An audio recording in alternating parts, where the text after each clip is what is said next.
Assalamualaikum warahmatullahi wabarakatuh dan salam sejahtera. Nama saya Muhammad Iskandar Zulkarnain bin Muhammad Adlan daripada kelas BMC berangka giliran 20252323100062.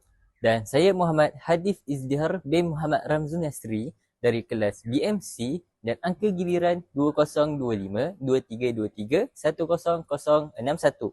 Pada hari ini kami akan melaksanakan tugasan 2 BMMB 1134 yang dikelolai oleh Encik Muhammad Nizam bin Hamid. Jadi mari kita saksikan. Assalamualaikum warahmatullahi wabarakatuh. Terima kasih kepada rakan saya atas perkongsian yang sangat menarik sebentar tadi. Hadirin sekalian, memimpin pembelajaran dalam era digital bukanlah sesuatu yang mudah. Walaupun teknologi membawa pelbagai manfaat kepada pendidikan, terdapat juga beberapa cabaran yang perlu dihadapi. Oleh itu, dalam bahagian ini, saya akan menerangkan tentang cabaran pembelajaran dalam era digital serta strategi untuk memimpin pembelajaran dengan lebih berkesan. Hadirin yang dihormati, walaupun teknologi memberikan banyak kemudahan kepada pelajar dan guru, terdapat juga beberapa cabaran yang perlu diberi perhatian. Antara cabaran utama ialah penyalahgunaan teknologi dalam kalangan pelajar. Sebagai contoh, terdapat pelajar yang menggunakan internet bukan untuk tujuan pembelajaran, tetapi untuk hiburan semata-mata seperti bermain permainan video atau melayari media sosial secara berlebihan. Perkara ini boleh menyebabkan mereka hilang fokus terhadap pelajaran dan menghabiskan banyak masa pada perkara yang kurang bermanfaat. Selain itu, terdapat juga pelajar yang terlalu bergantung kepada teknologi sehingga kurang berusaha untuk berfikir sendiri. Contohnya, apabila diberikan tugasan, mereka terus mencari jawapan di internet tanpa benar-benar memahami isi kandungan tersebut. Sikap ini boleh menjejaskan perkembangan pemikiran kritis dan kemahiran menyelesaikan masalah dalam kalangan pelajar. Tambahan pula, pelajar juga berisiko terdedah kepada maklumat yang tidak sahih di internet. Dalam era digital ini, sesiapa sahaja boleh berkongsi maklumat secara dalam talian. Namun, tidak semua maklumat tersebut adalah tepat atau boleh dipercayai. Jika pelajar tidak berhati-hati, mereka mungkin menggunakan maklumat yang salah dalam pembelajaran mereka. Oleh itu, pelajar perlu dibimbing untuk menilai kesahihan sesuatu maklumat sebelum menggunakannya. Guru memainkan peranan penting dalam membimbing pelajar supaya menggunakan teknologi secara bijak, beretika dan bertanggungjawab. Kesimpulannya, walaupun teknologi membawa banyak kelebihan dalam pendidikan, cabaran seperti penyalahgunaan teknologi, kebergantungan berlebihan dan penyebaran maklumat tidak sahih perlu ditangani dengan baik agar pembelajaran dalam era digital dapat dilaksanakan dengan lebih berkesan. Hadirin yang dihormati, bagi menghadapi cabaran pembelajaran dalam era digital, guru perlu mengamalkan pelbagai strategi yang berkesan agar proses pengajaran dan pembelajaran dapat berjalan dengan lebih baik.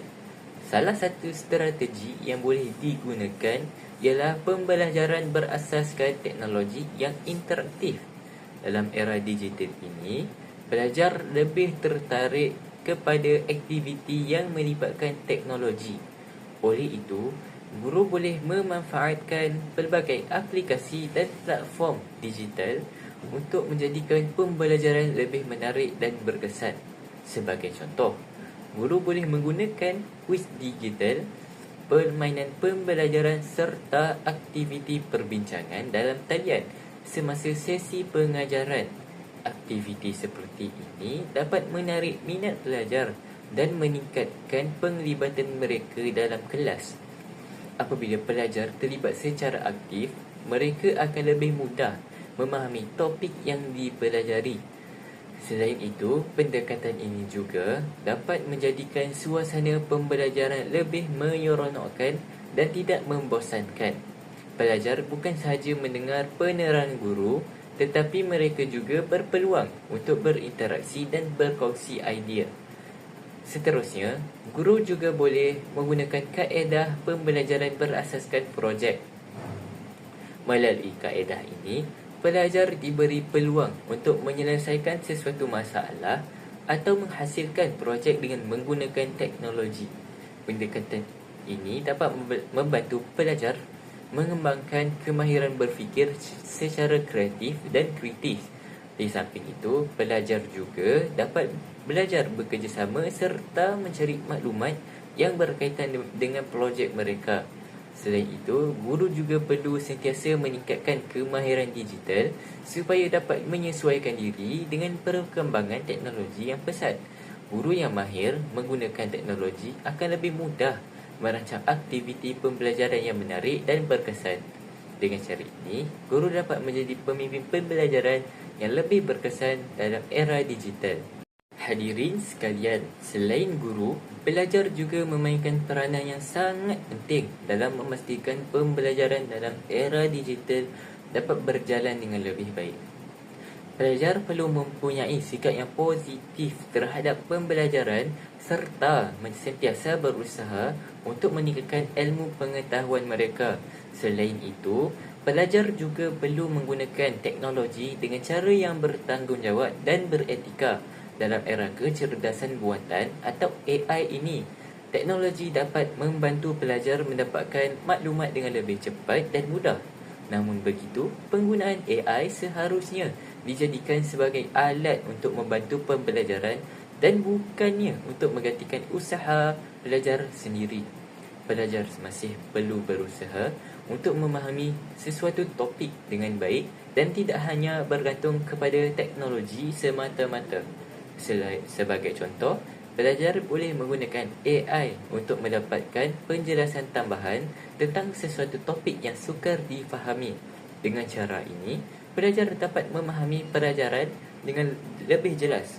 Walau bagaimanapun, pelajar perlu memastikan bahawa mereka benar-benar memahami apa yang dipelajari dan tidak sekadar menyalin maklumat yang diperoleh daripada teknologi.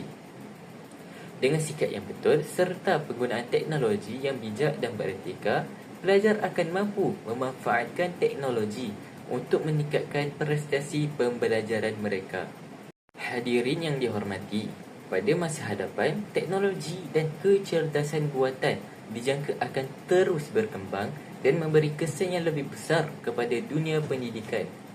Perkembangan ini akan membawa perubahan dalam cara pengajaran dan pembelajaran dijalankan. Kemungkinan besar, pembelajaran akan menjadi lebih fleksibel, interaktif dan berpusatkan pelajar.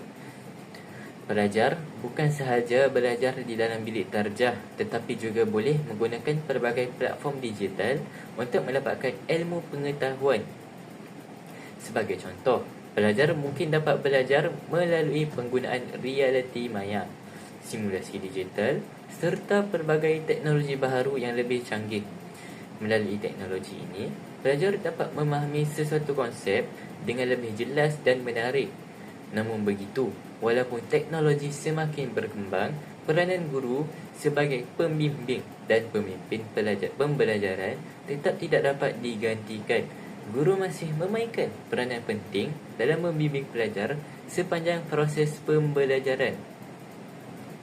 Selain menyampaikan ilmu, guru juga berperanan membentuk nilai, sikap serta pemikiran pelajar. Bimbingan daripada guru amat penting bagi membantu pelajar menjadi individu yang berilmu dan berakhlak. Oleh itu, kita perlu bersedia menghadapi perubahan ini dengan sikap yang terbuka dan positif. Dengan persediaan yang baik, teknologi dan kecerdasan buatan dapat dimanfaatkan untuk meningkatkan kualiti pendidikan pada masa hadapan. Hadirin sekalian, kesimpulannya, memimpin pembelajaran dalam era digital dan kecerdasan buatan memerlukan kerjasama antara guru dan pelajar. Teknologi dan AI bukanlah pengganti kepada guru, tetapi merupakan alat yang dapat membantu memperkukuhkan proses pembelajaran. Dengan penggunaan teknologi yang bijak dan bertanggungjawab, pendidikan akan dapat terus berkembang seiring dengan kemajuan dunia. Itu sahaja daripada saya. Sekian, Assalamualaikum warahmatullahi wabarakatuh. Jadi saya harap video yang kami buat ni dapat memberi manfaat kepada semua. Itu saja daripada kami. Sekian, terima kasih. Bye.